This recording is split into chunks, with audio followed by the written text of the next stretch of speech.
Shabbat Shalom, everybody. This is Rabbi Stephen, Rabbi Shmuel with you with this week's 10-minute Torah. Hope you're doing well. Hope you're having a good week. Hope you're recovering from the new year.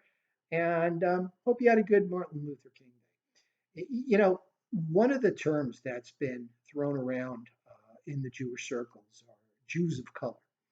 And the point is that a lot of people who don't look like me are, or some of you, are starting to really investigate Judaism, and some people are starting to really accept and choose Judaism as their religion.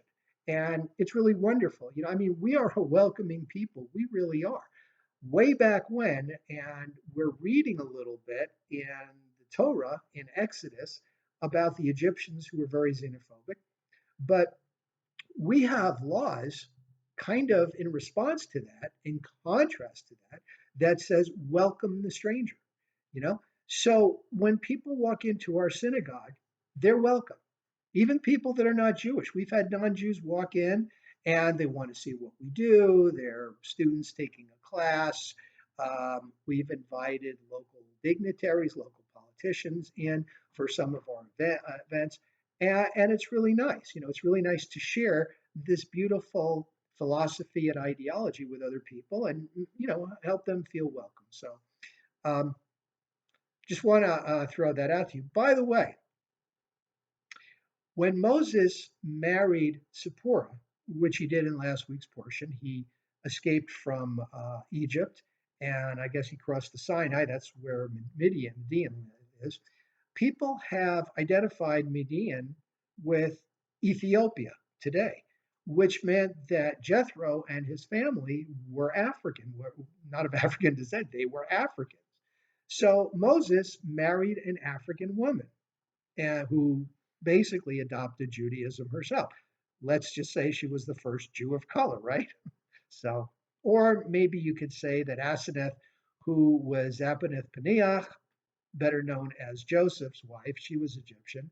And I've heard that back then the Egyptians were actually Africans, whereas today they're really Arabs. So I don't know. Anyway, the point is that when we look at what Martin Luther King did, to bring people of all creeds together, you know, we Jews believe in that. That's kind of in our DNA. It's part of who we are. So happy Martin Luther King's Day, and as usual, thank you for listening. So Parashat Vaera. This is where it starts getting really interesting. This is where God is going to prove to Pharaoh and the world that God is the only God out there. Now you can have gods with lower case g's, who are higher beings. There are some religions like Hinduism that believes in divine beings. We ourselves, Jews, we believe in angels. Are they gods? No, we don't identify them as gods. They're not gods. They're God's messengers. But are there divine beings out there that are called gods? Elohim? Sure. But we as Jews do not worship them. It's okay to acknowledge them, but we don't worship them. We don't put them in a divine situation. We go straight to the top. We worship God, and that's who Moses is talking to, God. And God is going to make an example of the Egyptians for their treachery against humanity by enslaving and imprisoning a people just because. So Moses is the perfect vehicle to do this. He is a Hebrew child. He's a Levite. That will become, of course, the priest class, the minister class. And he was brought up in Egyptian royalty. So he kind of knows both worlds. Not that he's really familiar with the Hebrew world, because he didn't really grow up, but that's part of his DNA. That's who he is ultimately, but he's familiar with the Egyptian DNA.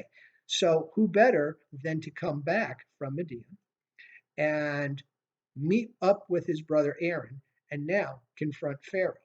So, what about Aaron? Was Aaron a slave? No. Some of the commentary says that that the Egyptians left the Levites alone because they were priests or they were ministers or they were bound to be ministers. And the Egyptians kind of respected that, even though they enslaved everybody else. So that's one explanation. Nevertheless, Moses, who is now 80 years old, has returned to Egypt with his wife Zipporah and his son Gershom. And part of the legend, I'm not really sure if this is actually in the text, I haven't seen it. Actually, I think it is. He sends Zipporah and Gershom back to Median because of what they're going to be going through. So Pharaoh, of course, resists. And Moses says, well, then you're going to have to bear the consequence. You know, what we want to do, we want to go out, we want to take a 3-day journey into the wilderness because we're going to offer animal sacrifices to our God. And the animals we're going to sacrifice are animals that the Egyptians worship as gods. So naturally, we don't want any Egyptians around when we do this. And Pharaoh says no, plain and simple. First 5 plagues, Pharaoh says no. After that, he starts to soften a little bit. Then there's conditions, but there's never like, yeah, okay, go ahead. Now, is this a subterfuge to get everybody out of Egypt? Kind of. I mean, people say, well, Moses never said he's coming back. He just said they want to take a 3-day journey out to the wilderness and have a day of celebration for Hashem. Never said they were going to come back, right? So do with that as you will. The art scroll makes a point of saying that the plagues were 3 sets of 3, and then of course there was the last one. But the first plague seems to have been confronted with Pharaoh when Moses and Aaron were when he was by the water, and the next one was he charged them to his court, and the next one that was it. He just said, "This is what we're going to do." And Pharaoh, of course, hardened his heart on the first 5 plagues. And then God basically said, okay, tell you what, if this is the way you're going to go, then this is the way we're going to help you go. In Kabbalah, there is a saying, those who pursue evil will be will find that path. Those that pursue righteousness will be shown the way. So you are shown whichever way you choose. Some people say, well, if God's hardening Pharaoh's heart, isn't that kind of unfair to Pharaoh? You know, we've been through this before many times, right? But it's bear talk. It's worth bearing again, talking again, okay? Because once somebody is set on a path, it's real hard to get them off the path. How many people know people in your own lives that are just nasty people? And you try and do nice things for them, and they just don't relinquish their nastiness. They're just as obstinate as ever, no matter what you do. Well, they're being shown the path to obstinacy, of nastiness, of whatever. Then there are some people you just can't do any wrong. They're just really super special people, very understanding. You know, you mess up and they're like, it's okay. You know, you'll do better next time. Just very understanding people. You can almost never get them right. So that's kind of the way people are. You know, they have their points of view, they have their personalities. Then now that's not saying that you can't change. What I'm saying is people seldom do. People maintain their personalities and their characteristics because it works for them. Why was Pharaoh so obstinate? He was a leader, he was a king. He's not going to give in. It'll make him look bad. He's supposed to be a god.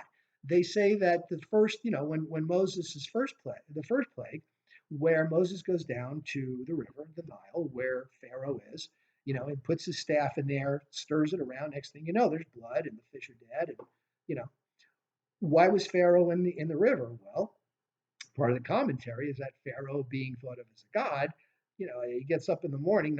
He's not going to let anybody see anybody himself. Nobody, he's not going to let anybody see him relieve himself. That's what we all do when we get up in the morning, right? Or maybe it's just me because I'm old. I don't know. But you get up, right? You've been sleeping for a while. You just go right to the bathroom.